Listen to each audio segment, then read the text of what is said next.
Hey everyone, welcome back to the channel. My name is Eric. So this week's PPF Pro Tip video, we got this 23 Ford Explorer in here. I'm gonna go over one tip that I wish somebody would have told me when I was doing paint protection film, and that is fogginess and cloudiness under the film once you're done your installation. So this hood has been on this vehicle for less than half an hour and I've already installed it.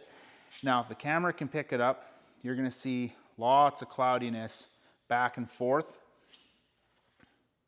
This will all dissipate within an hour or two after the installation. So all this is just leftover solution that has been soaked into the adhesive underneath the film. This is just going to dissipate through the pores of the film.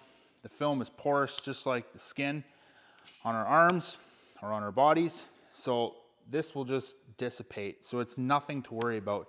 I know when I started out, nobody ever told me this. So I would install the film, I would see it, I'd rip the film off, throw it in the garbage.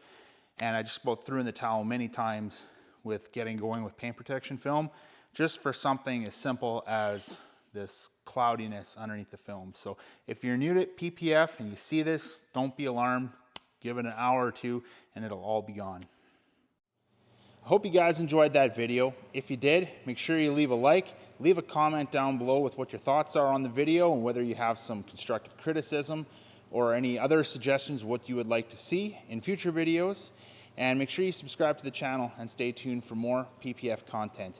Now, before you go, I just want to let you guys know, us at Drive Protected, we just launched our own car care line.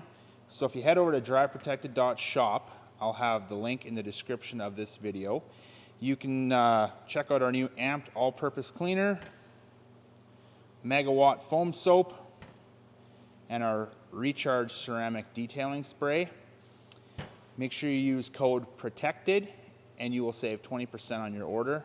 Thanks again.